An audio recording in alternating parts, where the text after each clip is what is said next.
사랑과 은혜가 풍성하신 하나님 아버지, 오늘 이 오후에도 우리가 함께 모여 하나님 앞에 예배할 수 있도록 도와주시니 너무나 감사합니다. 하나님 아버지, 이 시간에도 우리가 전심과 뜻을 다하여서 온 마음 다해 하나님을 예배하기 원하오니 이 시간 주의 성령께서 함께하여 주셔서 우리가 온전히 주님 앞에서 예배할 수 있도록 도와주시옵소서. 오늘 하나님의 말씀을 들을 때에도 이 하나님의 말씀이 우리들의 영의 양식이 되어서 우리가 하나님의 자녀로 하나님의 백성으로 자라가는 그 생명의 양식의 말씀이 되도록 함께하여 주시옵소서. 감사드리며 예수님의 이름으로 기도하옵나이다. 아멘. 오늘 이 오후에 우리에게 주신 하나님의 말씀은 로마서 12장 6절에서 13절 말씀까지입니다. 우리에게 주신 은혜대로 받은 은사가 각각 다르니 혹 예언이면 믿음의 분수대로,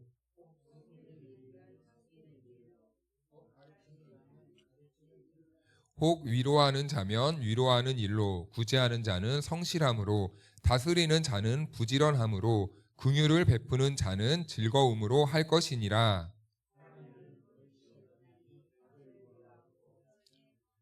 형제를 사랑하여 서로 우애하고 존경하기를 서로 먼저 하며,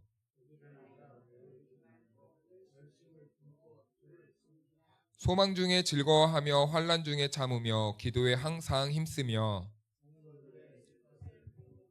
손 대접하기를 힘쓰라. 아멘. 할렐루야. 네, 하나님의 은혜와 평강이 우리 모두에게 함께하기를 축복합니다. 우리 이렇게 옆에 분들과 인사 나눌까요? 사랑합니다. 사랑합니다. 네.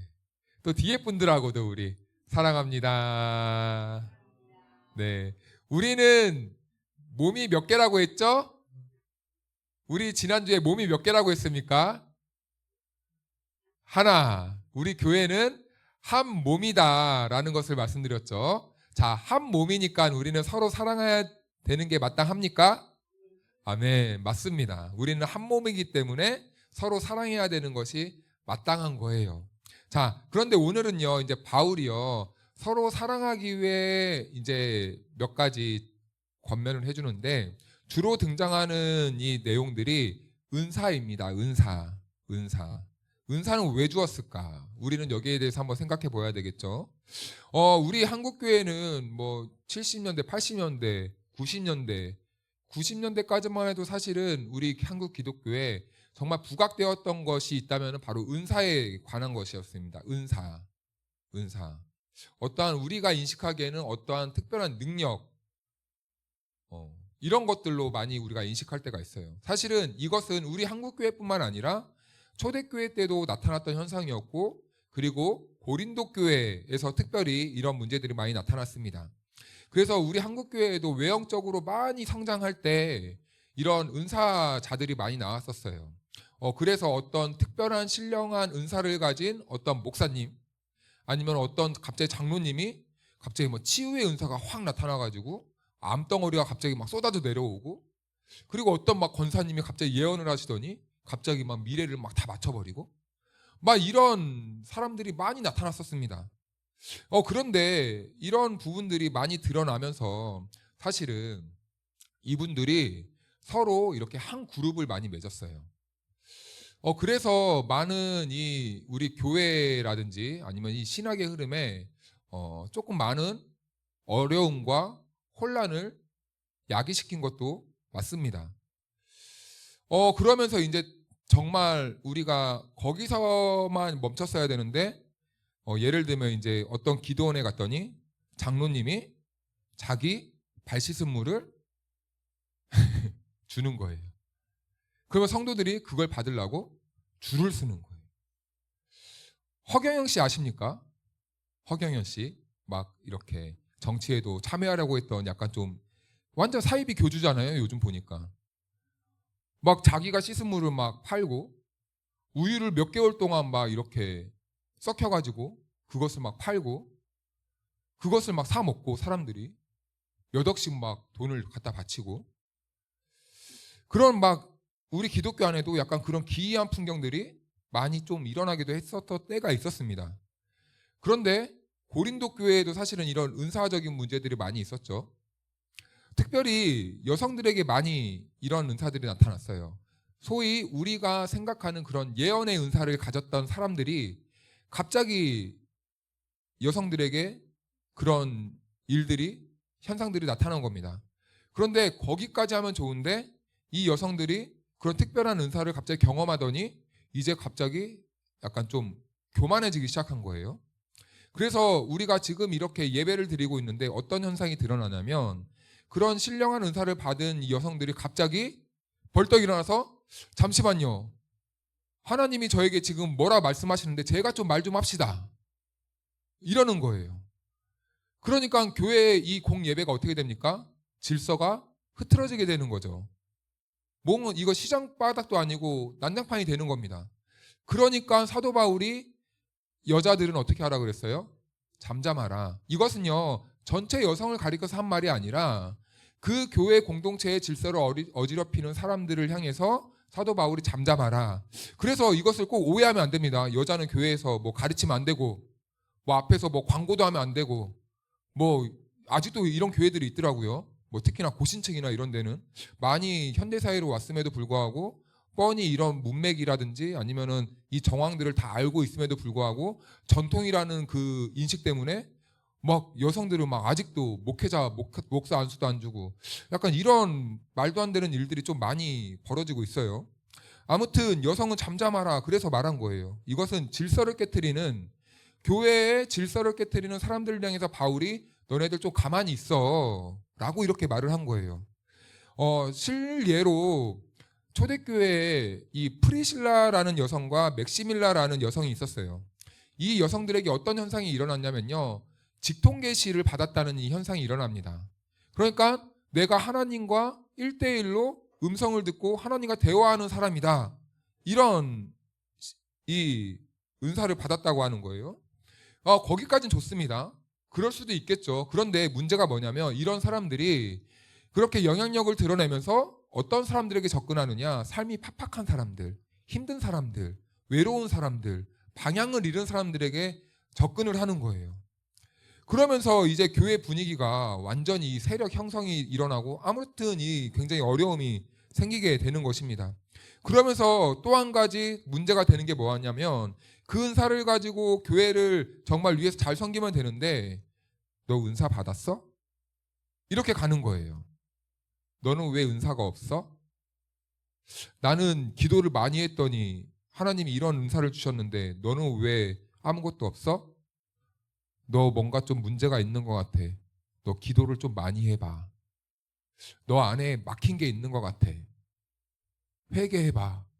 꼭 요배 친구들처럼 은사 받은 게 뭐 이렇게 대단한 거라고 이런 식으로 접근하게 되는 것입니다. 마치 은사를 기도를 많이 해서 받은 것처럼 딱 규정을 해놓고 은사가 없으면 그래서 상대적으로 기도를 안 해서 하는 것처럼 신앙생활을 이상하게 해서 그런 것처럼 분위기를 만들어 갔던 것이죠. 그러면서 이제 교회 안에 은연중에 생겨나는 것이 계층입니다. 은사를 받은 사람들은 신앙적으로 뭔가 좀 도달한 사람 같아. 그러니까 좀 리더 그룹에 세워버리고, 아직 은사를 못 받은 사람들은 똑같이 구원을 얻었음에도 불구하고 믿음이 있음에도 불구하고 쟤네들은 아직 피렘이야. 아직 덜 자랐어, 덜 됐어. 이런 식으로 무시해서 약간 좀 밑에서 허드렛 일이나 시켜버리는 이런 계급화가 일어나게 되는 것이죠. 그런데 또 다른 문제가 있어요. 은사자들끼리의 경쟁이 일어난 겁니다. 그렇다면 야, 누구 은사가 더 세냐? 이런 또 말 같지도 않은 일이 벌어진 거예요. 예언의 은사가 세냐, 방언의 은사가 세냐? 그러니까 이 사람들이요, 이 문헌을 보니까 이런 기록이 있는 거예요. 서로가 서로에게 저주를 해요. 근데 누구의 이름으로 저주를 하냐면 예수의 이름으로 저주를 하는 겁니다. 자, 그래서 예수의 이름으로 저주를 해서 만약에 예언의 은사 받은 사람이 예수의 이름으로 저주를 딱 했어요. 그런데 방언의 은사 받은 사람이 갑자기 그 저주가 먹히네. 그럼 누가 더 센 겁니까? 예언의 은사가 더 세다고 규정을 해버리는 거예요. 이런 말 같지도 않은 일들이 교회 안에서 벌어졌다라는 거예요. 그런데 우리는 지난주에 한 몸에 대해서 배웠습니다. 하나님께서 한 몸을 이루기 위해 주신 것이 있다면 바로 그게 은사라는 거예요. 이것은 특정한 뭐라고 하죠? 그거를 영역이라고 하나요? 그 좀 영빨이 있다라는 말을 좀 고급 단어로 뭐라고 하죠? 영역? 아무튼 기억이 안 나네요. 갑자기 좀 영빨이 좋다. 이렇게 이해하는 경우가 있다는 거죠. 근데 그게 전혀 아닙니다. 한 몸을 이루기 위한, 우리가 서로 사랑하기 위한 하나님이 도구로 우리들에게 주셨다는 거예요. 예를 들면 온 가족이 청소를 합니다. 아버지는 이제 창고를 정리해요. 무거운 걸 막 나르죠. 어머니는 이제 쓸고 닦고 합니다. 먼지도 털어내고. 그런데 어린 아들이 있어요. 뭐 겸이랑 예솜이처럼 어린 아이들에게는 큰 일을 못 시키니까, 겸아 너는 빗자루를 가지고 마당을 쓸어라. 예솜아 너는 집게를 가지고 쓰레기를 주워라 했어요. 그런데 아버지가 가만히 이 두 아들을 딱 보더니, 두 아이들을 보는데 난장판이 일어난 거예요. 갑자기 겸이가 예솜이를 막 빗자루로 막 때리기 시작하는 거예요. 자, 아버지가 그 아이들에게 청소도구를 줬을 때는 그걸로 경쟁하고 싸우라고 준 겁니까? 깨끗하게 청소하라고 도구로 준 겁니까? 도구로 준 거죠. 그런데 이 아이들이 그걸 가지고 서로 우열을 가리겠다고 칼싸움하고 때리고 전쟁을 일으킨다면 그 은사는 필요한 겁니까? 필요한 거 아닙니까? 필요 없는 거예요. 있으나 마나한 겁니다. 네. 그런 은사는요, 하지 않아야 돼요. 만약에 질서를 깨트리고, 그리고 교회 공동체를 어지럽히게 하고, 그리고 누군가 상처를 입히고 이것이 나의 우월감으로 다가온다면 그런 은사는요, 있으나 마나한 거예요. 결국엔 그 은사는 어떻게 됩니까? 넌 안 되겠다. 하나님이 빼앗아서 다른 사람에게 주시는 거예요. 자, 그래서 은사의 주인과 주체는 누구십니까? 하나님이에요. 그 하나님이 우리에게 주실 수도 있고 빼앗아 가실 수도 있는 거예요. 그런데 그것을 내가 소유하겠다, 내 능력으로 여기겠다 하는 것은 하나님 앞에서 교만인 것이죠.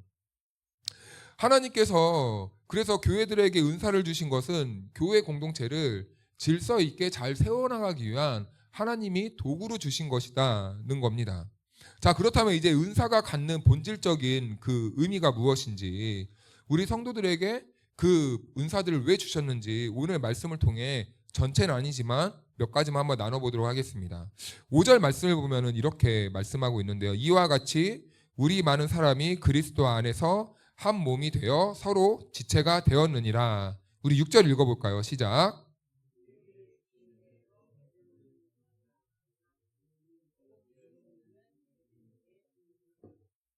아멘. 네, 예언의 은사가 나옵니다. 예언의 은사. 이것은요, 미래를 점치는 게 아닙니다. 예언이라는 것은 말씀 맡을 예예요. 하나님의 말씀을 맡은 겁니다. 하나님의 말씀을 전하는 것이지, 이 예언이라는 이 단어 때문에 우리가 항상 미래를 점치는 것으로 오해할 때가 있어요. 저 아이는 커서 나중에 뭐가 되겠다. 뭐 당신은 뭐 지금은 그걸 할 때가 아니라 이걸 해야지 성공할 수 있다. 이런 식으로 예언의 은사를 잘못 이해하는 경우가 있다는 겁니다. 이것은 기독교 무당들이 하는 거예요. 기독교 무당.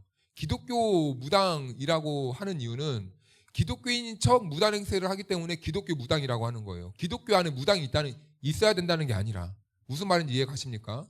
한마디로 그냥 무당입니다. 무당이에요. 앞날을 예언하는. 네. 하나님께서는 성경 어디에도 그런 식으로 이 은사를 주신 적이 없어요. 그런 은사를 소개한 적도 없어요. 너는 가서 성도들의 미래를 점쳐줘라. 이런 거 없습니다. 말씀을 전하라는 적은 있었지. 그래서 여기에를 보니까 그 예언의 은사 뒤에 한 수식어가 붙는데요. 믿음의 분수대로라는 말입니다. 믿음의 분수대로. 혹 예언이면 믿음의 분수대로 하라. 이 말은 무슨 말이냐면은 하나님의 말씀을 그 공동체에 맞게, 알맞게, 또 그 각 개인에게 알맞게 전하라는 그런 의미가 담겨 있는 것입니다. 이것은 예언이면 믿음의 분수대로라는 뜻이란 거죠. 그 각 사람에게 맞게. 그러니까 점쟁이들처럼 복채를 갖고 오면은 내가 점을 봐주고 하나님의 말씀을 막 넘기다가 갑자기 당신은 딱 이 말씀이 딱 가져가서 사십시오. 막 돈 받고 기도를 막 해주다가 갑자기 하나님 이렇게 말씀하시네요. 막 이렇게 나가서 하십시오. 막 부부 사이에도 막 이혼해. 막 이렇게 해버리고 막. 왜 그 직장에 가? 안 돼. 이렇게 가. 뭐 이런 식으로 인생을 자기가 막 지도해주고. 이것은 무당이나 하는 행동이다라는 겁니다. 그래서 가끔 영빨이 좋다라고 하는 성도들 가운데 집에 자기 재단을 쌓아놓는 거예요. 그래서 오갈 곳 없고 외롭고 막 불안한 인생들을 막 소문내서 오라는 거예요. 와서 돈 받고 기도 몇 번 이렇게 기도 좀 하는 척 하더니 갑자기 이제 이렇게 해야 된다. 점을 쳐주는 거죠. 네. 차라리 이거는 이게 제 생각인데요. 오해 없으시기 바랍니다. 차라리 그런 기독교 점을 쳐주는 이렇게 기도해서 점 봐주는 사람을 찾아갈 바에는요. 차라리 그냥 점집을 가십시오. 그게 차라리 우리 기독교 안에 이런 사람들이 발 못 붙이게 하는 겁니다. 기독교인이니까 그 기독교인이 한다고 해서 죄책감을 좀 덜어보자고 그거 가가지고 계속 그런 사람 찾아주잖아요. 그러면 기독교 안에 그런 쓴뿌리들이 빠져나가지가 않아요. 차라리 그냥 속 시원하게 점집을 가는 게 우리 기독교를 봤을 때는 훨씬 더 유익하겠다라는 것입니다. 아무튼 그런 것들은요, 여러분, 적어도 우리 성도들은 생각하지도 말고 찾지도 말고 보지도 말고 가지도 마십시오. 그래서 이 믿음의 분수대로라는 말은요, 공동체 수준에 맞게 말씀을 전하고 가르치라라는 그 말입니다. 그런데요, 각 교회마다 다 사정이 다르잖아요. 그러니까 말씀을 그 상황에 따라 이렇게 전해야 된다는 건데, 그런데 여기에서는 이제 크게 두 가지로 구분할 수가 있을 것 같습니다. 첫 번째는 공예배 시간과 그리고 이런 개인 신방 때는 어느 정도 차이가 있다라는 거예요. 우리가 공예배로 주일 예배나 수요 예배나 이렇게 오후 예배를 드릴 때는요, 우리 공동체의 질서를 잡아가고 공동체에 주시는 하나님의 말씀을 선포할 수밖에 없어요. 그래서 이 공예배 시간에는요, 내 마음에 안 들 수도 있습니다. 네. 내 상황과 안 맞을 수도 있어요. 물론 맞는 경우도 있지만 우리 모두에게 다 똑같이 해당될 수는 없는 게 바로 공예배 때 선포되는 하나님의 말씀입니다. 그러니까 여기에서는 어린아이의 수준에도 맞출 수 없고, 그렇다고 연로하신 분의 수준을 맞출 수 없고, 보편적인 관점에서 설교를 할 수밖에 없습니다. 자, 그런데 우리가 개별 상담을 한다거나 아니면 신방을 할 때는 그때는 그 성도들에게 알맞게 우리가 말씀을 전하고 가르쳐 줄 수 있는 것이죠. 바로 이게 성도의 상황에 맞게 말씀을 가르쳐 주는 것이 예언이면 믿음의 분수대로, 말씀을 전하려면 그 사람의 믿음의 분수대로, 수준대로 전해줘라 라고 이렇게 말씀하는 겁니다. 자, 그래서 이제 7절 말씀을 보니까 또 이런 말씀이 있습니다. 혹 섬기는 일이면 섬기는 일로. 네, 이것도 좋은 은사입니다. 그런데 이 섬긴다는 말은 어떤 의미입니까? 누가 섬김의 은사를 받습니까? 우리가 이 은사들을 나눌 때 먼저 조심해야 될 부분이 있습니다. 우리 모두에게 하나님이 은사를 주실 때는요, 다 각각의 은사를 주세요.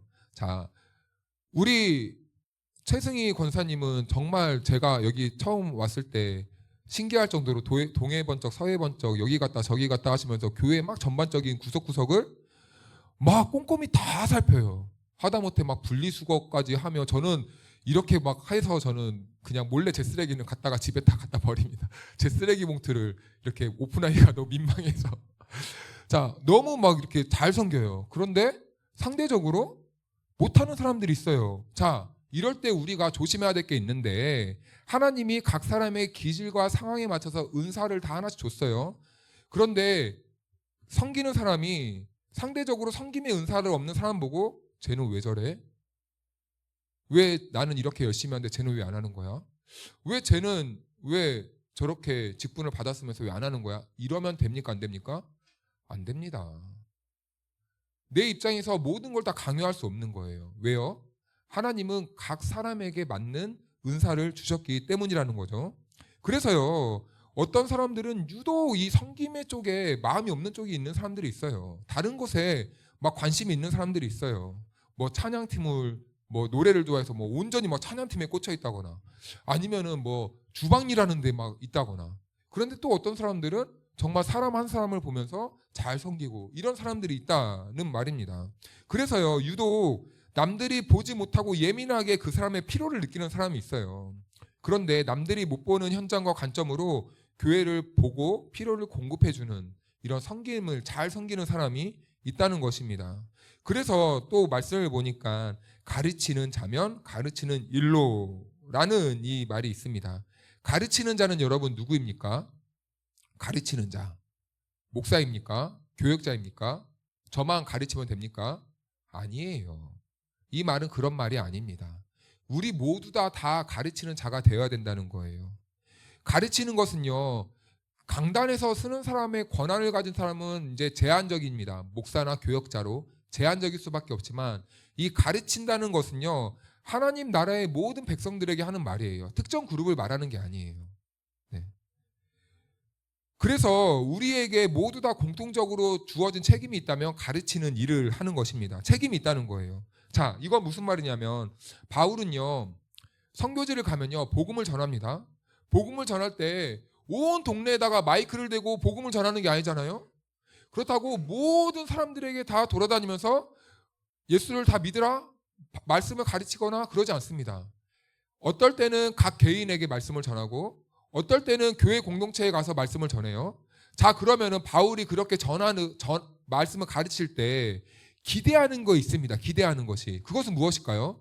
그 말씀을 가지고 가서 각 개인의 가정과 그리고 만나는 사람들과 그리고 이웃들에게 함께 이 복음을 공유하라는 그 기대와 마음을 가지고 이 말씀을 전하는 것이겠죠.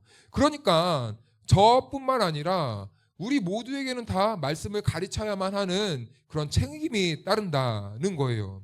그리고 성도들 중에는 간혹 굉장히 이 말을 하는 걸 보면요, 설득력이 좋은 사람들이 있어요. 이런 쪽으로 은사가 발달된 사람들이 있습니다. 근데 이런 사람들은 또 다르게 막 교사도 하고 또 여러 가지로 이렇게 또 사역을 할 수도 있는 거겠죠. 그러면서 이 하나님 나라의 복음이 확장되는 거예요.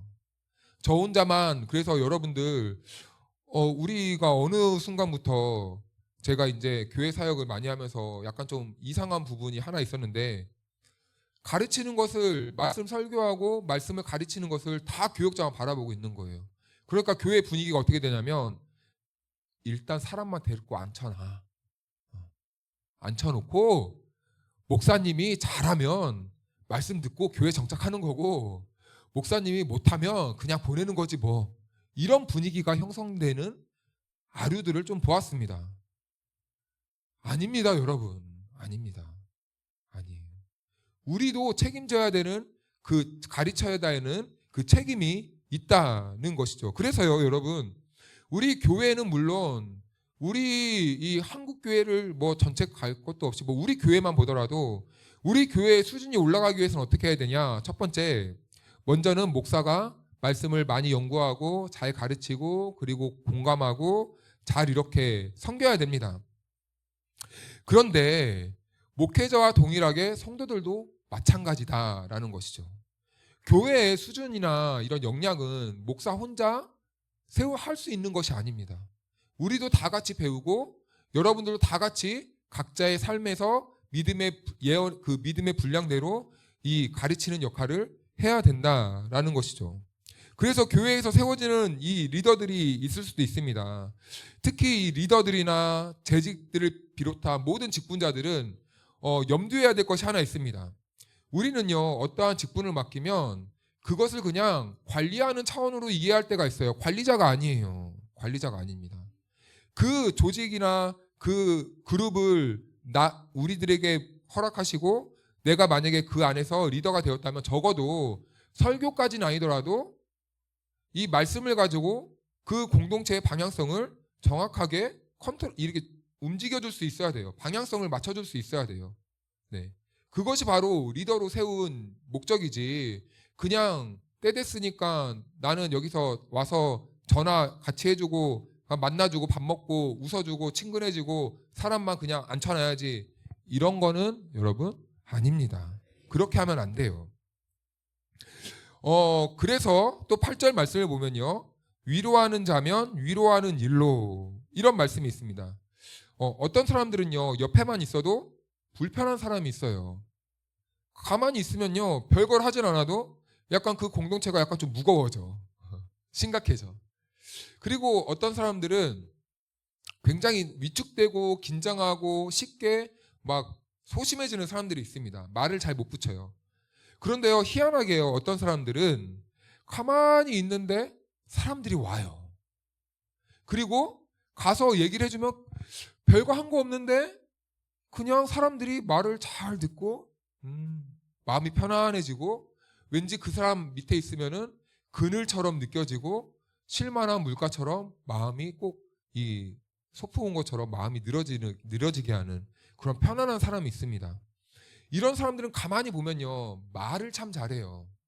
똑같은 말이라도 저는 참 그런 걸 잘 못할 때가 있는 것 같습니다. 겸연 우리 애들한테 너 왜 그렇게 해? 항상 이렇게 약간 좀 직설적으로 저는 아이들한테 말할 때가 많이 있는 것 같아요. 그런데 어떤 사람들을 보면요 참 말을 편안하게 합니다. 편안하게 해요. 꼭 말을 듣고 있으면 위로해 주는 것처럼 이런 사람들이 있어요. 이런 사람들을 보면요 참 이 말이 적절한 것 같습니다. 위로하는 자면 위로하는 일로. 그런 사람들은요 자기가 하나님께 그런 은사를 받은 줄로 빨리 인정하셔야 됩니다. 그래서 이런 사람들은요 여기저기 사람도 많이 만나고 돌아다니셔야 돼요. 위로도 많이 해주시고 격려도 많이 해주시고 꼭 이거는 누가 뭘 맡겨야지만 하는 게 아닙니다. 교회 공동체 안에서는 아무튼 그렇게 사랑을 만나면 마음이 편해지고 쉬어가는 느낌을 받는 사람들이 있다는 겁니다. 그리고 그 다음에 구제하는 자는 성실함으로. 성실함이란 말이 있는데 이 말은요 정확하게 말하면 순수함입니다. 순수함. 그래서 구제를 할 때는요 열심히 성실하게 맡은 바를 하라는 게 아니라 계산 없이 하라는 겁니다. 계산 없이. 교회를 돌아다니다 보면 이런 분들이 있어요. 연말이 되면 이제 선교지를 이렇게 다시 정리를 합니다. 교회마다. 그러면은 이 어떤 분들은 여기는 꼭 도와줘야 돼요. 어떤 열매가 없잖아요. 여기 목사님은 사역을 하는 게 맞답니까? 여기는 지금 우리가 3년 동안 선교사 파송도 보내고 성도들이 열심히 지금 후원도 하고 있는데 왜 전도도 안 하고 아직 목사님은 지금 거기서 뭐 정착도 못하고 적응도 못하고 있대요? 여기는 안 해야 되겠습니다. 이런 말을 하시는 분을 가끔 봐요. 그런데 우리는 여러분 그래서 도와줘야 되겠죠. 네, 그래서 도와주는 겁니다. 그래서 구제는 계산하는 게 아니에요. 그래서 구제는요 왜 구제를 해야 되냐? 지금 당장 먹을 게 없어서 쓰러질 것 같으니까 구제를 하는 거잖아요. 자, 우리의 구제의 목적이에요, 여러분. 내가 이걸 먹여줄 테니 너는 앞으로 바르게 자라서 바르게 커서 너는 영향력 있는 사람이 되라. 그게 아니잖아요. 우리나라가 전쟁을 겪고 먹을 게 없을 때 왜 여러 주변 국가에서 우리를 도와주었습니까? 먹을 게 없으니까. 먹을 거리는 있어야 되니까. 구제는 그런 겁니다. 구제는 그런 거예요. 그런데 그 구제를 할 때 계산하지 않고 순수한 마음으로 하래요. 이건 무슨 말입니까? 내가 도와줬으면요 그 다음을 잊으라는 말입니다. 그래서 우리 주님이 왼손이 하는 일은 오른손이 어떻게 해요?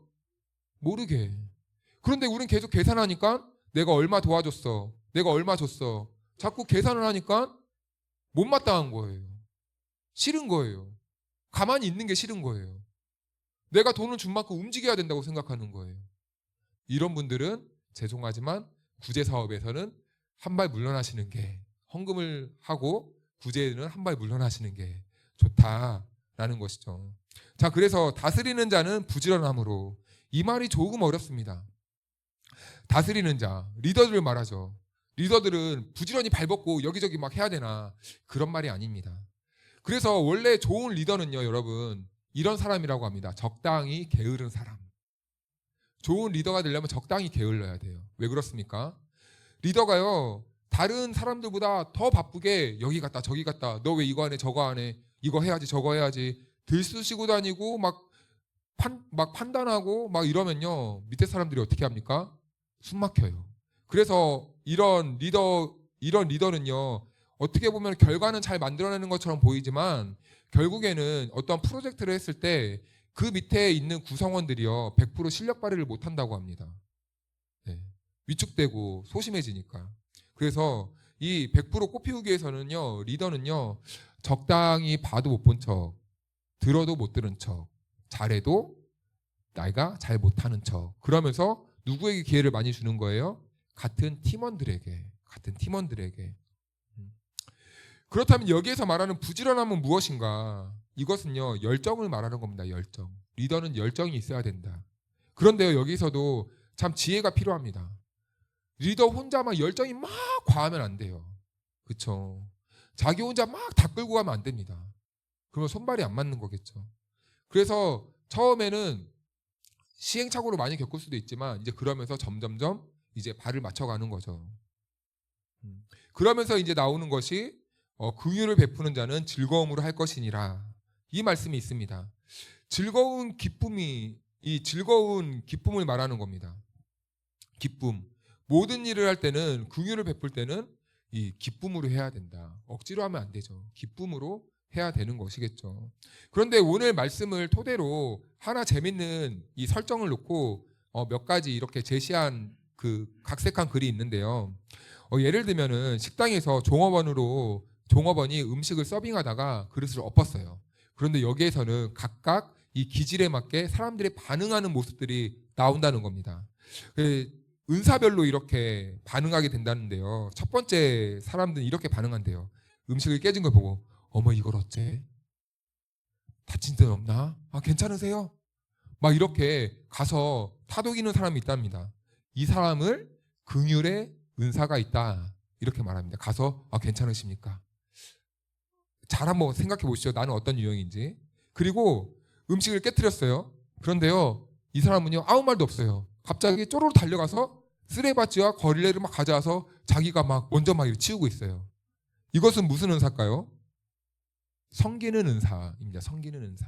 조용히 막 가져와서. 세 번째는요 이런 유형이 있습니다. 그러니까 저 사람은 왜 여기는 의자를 저렇게 세팅해놨어? 바닥이 지금 이리 미끄러운데 왜 미리 청소를 안 해놨어? 왜 이거를 이렇게 하는 거야? 이렇게 판단하는 사람이 있어요. 비판의 은사, 비판하는 사람이겠죠. 자, 그런데요. 우리는 여러분 여기에서 또 한 가지 또 생각에 왜곡된 게 있습니다. 공동체 안에는 비판하고 판단하는 사람이 필요합니까? 필요하지 않습니까? 필요해요. 그런데 오늘날 우리 교회 보면요. 분석하고 판단하고 비판하는 사람들이요. 피곤해라 해요. 이것도 상대방이 하나님이 주신 은사를 무시하는 겁니다. 그거는 그냥 내가 싫은 거지 필요 없는 게 아니에요. 그렇죠? 그러면 우린 그 은사 받은 사람들을 어떻게 해야 됩니까? 안아줘야 되는 게 맞아요. 그런데 우리는 꼭 비판하고 판단하는 사람들을 악의 축처럼 여긴다는 거죠. 이러면 옳지 않습니다. 왜요? 교회는요. 감정적으로만 가다가는 어떻게 됩니까? 우리 다 망해요. 근데 그것을 정확하게 가닥을 쳐주는 사람이 누굽니까? 분석하고 비판하고 판단하는 사람들. 조화가 잘 이루어져야 되는 거예요. 그래야 균형 있게 잘 세워질 수 있는 것이죠. 균형을 맞출 수 있습니다. 자, 그리고 또 이런 사람이 있어요. 여기 음식값과 접시값 얼마입니까? 제가 내드릴게요. 저희 음식 오다가 저희 때문에 그런 거니까 저희가 내겠습니다. 이런 사람은 극히 드물죠. 그래서 유재석 씨가 이러잖아요. 정말 자기는 어딜 가면요.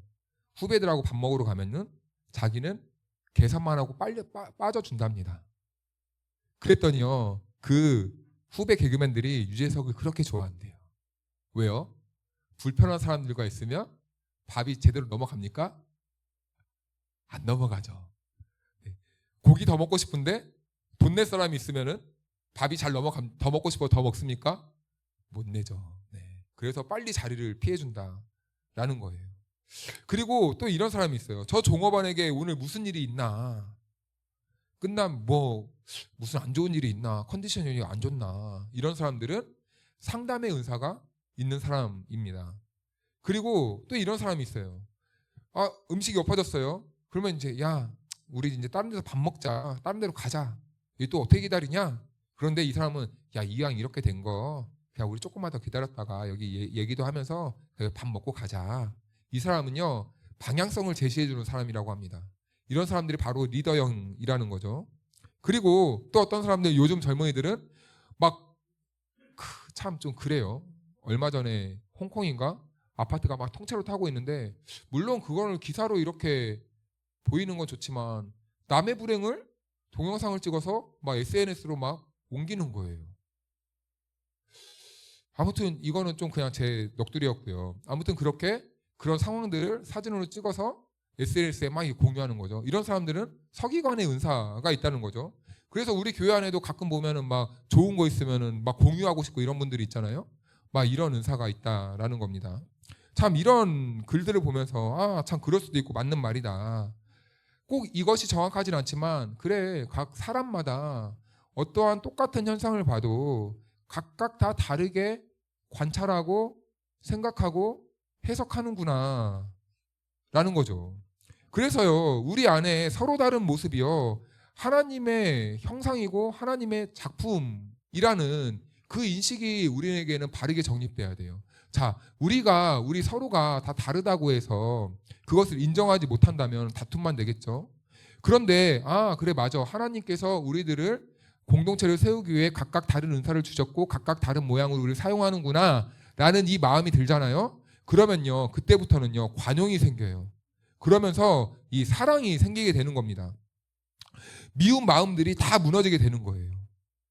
자, 그렇다면 이런 은사들의 그 목적지가 그리스도의 몸으로 이루기 위한 하나님께서 우리 각 성도들에게 주신 그 은사라면 그 은사를 통해 하나님께서 우리들에게 목적하신 그 목적지는 무엇일까요? 하나님께서는 왜 우리 공동체에게 각각 다른 은사를 주시고 각각 다르게 쓰심으로써 왜 한 몸을 이루게 하시고 한 공동체를 세워나가게 하실까요? 그 이유에 대해서 혹시 고민해 보신 적 있으십니까? 하나님께서는요 우리들에게 각각 다른 은사와 다른 모양과 다른 생각과 가치를 주신 이유는 우리들이 그것을 가지고 서로 한 몸 되고 그리고 하나의 공동체를 세워나가기 위해서 우리가 서로 그 안에서 사랑을 연습하라는 의도가 담겨져 있는 것입니다. 우리가 서로 다름을 인정하면서 사랑을 연습해 나가는 거예요. 그래서 우리 공동체는 오늘부터 이 말을 집에서나 교회에서나 하면 안 됩니다. 너 그거 틀렸어. 너 그거 그렇게 하면 안 돼.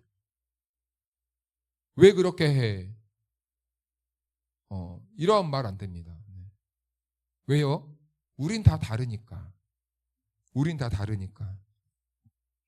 그래서 나에게는 약점일 수도 있지만 다른 누군가에게는요 강점이 있을 수도 있습니다. 강점이 될 수도 있는 거예요. 그래서 이것을 서로 지체가 되어서 한 몸을 이루기 위해 이 사랑이라는 과정이 필요한 것이죠. 사랑이라는 과정이 필요합니다. 그래서 이용준 교수님이라는 분이 있는데 나의 문화 답사기에서 이런 말을 합니다. 사랑을 하게 되면 알게 되고 알게 되면 보이나니 보이는 것이 이전과 같지 아니하리라. 맞는 말이죠. 맞는 말입니다. 우리는 통찰력이라는 말을 사용을 합니다. 통찰력. 그런데 우리는 이 통찰력이라고 할 때 뭐 새로운 것을 발견해내는 이러한 능력이라고 생각할 때가 있어요. 그런데 통찰력은 무엇이냐면 본질답게 제대로 파악하는 것이 통찰력입니다. 그렇다면 은사의 궁극적인 이 본질이 무엇이냐? 사랑을 이루기 위한 하나님이 주신 도구이다는 거예요. 그래서 고린도전서 12장을 말씀을 쭉 보다가요 31절 우리 고린도전서 한번 찾아볼까요? 시간이 좀 되었지만 고린도전서 12장 한번 가보겠습니다.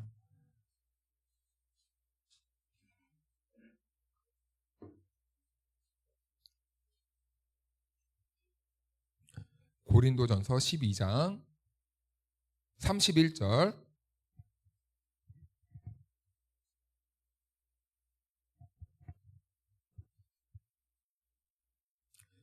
같이 한번 읽어보겠습니다. 시작. 너희는 더욱 큰 은사를 사모하라. 내가 또한 가장 좋은 길을 너희에게 보이리라. 아멘. 근데 여기에서 가장 좋은 길이 나옵니다. 좋은 길은 무엇인가? 바울이 이렇게 말의 물꼬를 튼 이유는 그 다음 13장을 말하기 위해서예요. 13장은 무엇에 대해서 말하고 있습니까? 사랑을 말하고 있어요. 사랑. 그리고 사랑을 말하고 그 다음에 또 은사에 대해서 이야기가 나옵니다. 즉 은사와 은사, 그 고린도 교회를 혼란스럽게 했던 것들을 모두 다 하나로 엮어주고 그 논란을 잠재울 수 있게 하는 것은 무엇입니까? 사랑이라는 거예요. 사랑. 사랑이 있으면 서로 그렇게 다투거나 허영심으로 하지 않는다는 거죠. 그런데 요즘 교회의 모습을 보면요, 참 안타까운 모습이 있습니다. 사명단체처럼 움직이는 교회가 있어요. 사명단체. 우리는 여러분 사명단체가 아니에요. 교회에서요, 가장 중요한 속성이 있다면요, 우리 교회 공동체 안에서는요, 서로가 한 형제고 자매고 우리가 한 지체라는 것을 확인하는 장소입니다. 한마디로 우리가 서로 모임으로써 하나님 나라에서 누릴 수 있는 그 사랑을 확인하는 것이 이 교회 공동체의 본질이라는 것이죠. 그래서 사명 단체처럼 보일 수는 있지만 그 밑에 깊숙하게 깔려 있는 교회의 본질은 바로 사랑을 확인하기 위한 공동체다. 그래서 우리 교회가 꼭 뭘 많이 하지 않아도 되고, 그리고 뭘 일을 빨리 하지 않아도 되고, 그래도 됩니다. 그런데 우리 교회가 꼭 무슨 단체처럼 여겨지고 뭔가 성과를 내야 되는 교회처럼 이렇게 인식되다 보니까 오늘날 교회가 교회끼리 경쟁을 해요. 경쟁해. 참 이상한 모습입니다. 옆에 교회가 헌금을 뭐 10억 했든 저 교회가 20억을 했든 우리 교회랑 무슨 상관입니까? 저 교회가 뭐 이번에 새신다 뭐 전도 축제하는데 뭐 100명을 전도했든 여기는 뭐 60명을 했든 우리는 뭐 못했든 그게 뭐가 중요합니까? 그런 거는 아무런 의미가 없는 거예요. 우리 교회에서 가장 이 다급한 것이 있다면 여러분, 주님이 다시 오시는 것 말고는 아무것도 중요한 게 없습니다. 아무것도 중요한 게 없어요. 그래서 우리는 이 교회 안에서는 항상 우리와 다른 누구 이런 경쟁하는 모습을 보이지 않아야 되는 겁니다. 그리고 우리 안에 경쟁심도 없애야 되고, 그리고 이것은 교회뿐만 아니라 우리의 일상에서도 그리스도인 다음으로 살아가는 원리 중에 하나이기도 합니다. 자, 여러분, 이제 우리는 2025년도가 한 달여밖에 남지 않았습니다. 자, 그런데 우리 이제 2026년도를 우리는 새롭게 또 맞이할 준비를 해야 됩니다. 우리 교회에서는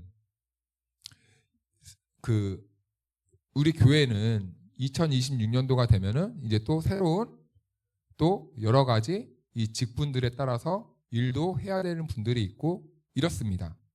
자, 그런데 이제는 우리가 교회 공동체로 부름받았으니 각자 은사 주신 대로 또 우리가 쓰임 받는 것도 하나님께서 기뻐하시는 일이겠죠. 자, 그렇다면 먼저는 우리가 나에게 주신 은사는 무엇일까? 나는 우리 몸된 교회를 위해 내가 할 수 있는 일은 무엇일까? 라는 것을 오늘부터 한번 고민을 한번 해보십시오. 고민을 한번 해보시고 나는 교회에서 무엇을 할 수 있을지 한번 깊이 생각도 해보시고 내 기질에 맞는 건 뭐가 있을지, 그리고 또 혹시나 교회에서 우리 집사님, 권사님이 이 일을 맡겨주셨으면 참 잘할 것 같습니다. 또 내가 보는 것과 외부에서 보는 게 또 다를 수도 있잖아요. 그랬을 때 또 여러분들은 어떻게 반응해 주셔야 됩니까? 네, 제가 해보겠습니다. 네, 이것도 굉장히 중요합니다. 네, 그런데 여러분, 우리들에게 다 이런 일을 맡기려고 하는 그 하나님의 본질은 무엇이라고요? 서로 사랑하기 위해서, 확인하기 위해서. 자, 그래서 우리가 우리에게 주신 은사들을 통해서 이제 우리 교회는 서로 사랑의 공동체로 세워나가야 될 이 책임이 있다는 것을 깨닫게 되었습니다. 사랑하는 여러분, 우리들에게 주신 각각의 은사를 가지고 네가 오니 내가 오니 네가 맞니 내가 맞니 이렇게 해야 되니 저렇게 해야 되니가 아니라 내가 이건 잘하니까 너는 이거 해줘. 너는 이거 좀 약하니까 내가 이걸 좀 해줄게. 이러면서 서로의 빈칸을 채워가고 사랑의 공동체로 성장해 나갈 수 있는 우리 다솜의 공동체가 되기를 주님의 이름으로 축원합니다. 우리 다 같이 꽃들도 찬양하겠습니다. 꽃들도.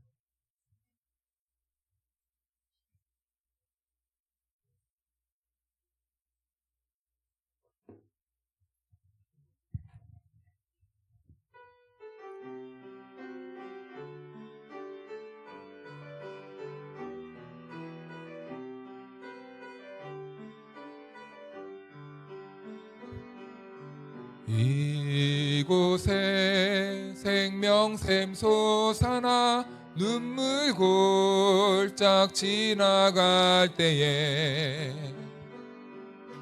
머잖아 열매 맺히고 웃음소리 넘쳐나 그날에 하늘이 열리고 그날에 하늘이 열리고 모든 이가 보게 되리라. 마침내 꽃들이 피고 영광의 주가 오시 꽃들도 구름도 바람도 넓은 바다도 찬양하라 찬양하라 예수를. 하늘을 울리며 노래해 나의 영혼아 은혜의 주 은혜의 주. 꽃들도 구름도 바람도 넓은 바다도 찬양하라 찬양하라 예수를. 하늘을 울리며 노래해 나의 영혼아 은혜의 주 은혜의 주 은혜의 주. 우리 잠깐 기도합시다. 오늘 말씀을 통해서 하나님께서 우리 공동체에게 원하시는 뜻이 무엇인지를 알 수 있었습니다. 결국엔 하나님은 우리가 이 공동체 안에서 서로 사랑하는 것을 원하고 있다는 것을 깨닫게 되었습니다. 그래서 하나님은 우리들에게 각각 빈 공간을 채울 수 있는 그 은사와 재능들을 주셨죠. 그런데 우리는 그것을 잘못 오해하고 있을 때는 없었습니까? 내가 가진 좋은 이 섬김의 은사를 감추는 사람들도 있었을 거고, 또한 내가 가진 이런 여러 가지 비판의 은사들로 남을 정죄하고 찌르는 잘못된 이러한 은사로 사용할 때가 있었을 것이고, 또한 여러 가지로 내가 할 수 있는 것을 숨길 때도 있었을 것이고, 또한 잘못 사용하는 경우도 있었을 것입니다. 그러다 보니까 어쩌면 우리가 사람 사는 공간이기 때문에 본의 아니게 우리 안에서 갈등도 일어날 수도 있었을 것이고, 또 서로가 내가 생각했던 것과는 다르게 상대방이 아파했던 경우도 있을 것 같습니다. 그런데 하나님께서 우리들에게 모든 은사와 재능을 주신 이유는 다시 말씀드리지만 사랑하기 위해서입니다. 그래서 우리가 같이 기도할 때 하나님이 나에게 주신 은사는 무엇입니까? 하나님이 나에게 주신 은사로 우리 공동체를 함께 세워나가고 함께 사랑할 수 있는 도구가 될 수 있도록 저를 사용하여 주시옵소서. 그 은사를 발견하여서 제가 이제는 사랑하는 데에 함께 동참할 수 있도록 저의 발걸음을 인도해 주셔서 우리 그렇게 함께 잠잠히 기도하겠습니다. 하나님 아버지 감사합니다. 아멘. 지금은 우리 구주 예수 그리스도의 크신 은혜와 우리 하나님 아버지의 측량할 수 없는 사랑하심과 보혜사 성령님의 교통하심과 충만하심이 주신 은사를 가지고 사랑의 공동체를 세워나가기 위해 결단한 우리 성도 한 사람 한 사람 위에 영원토록 함께하여 주시기를 간절히 축원하옵나이다. 아멘.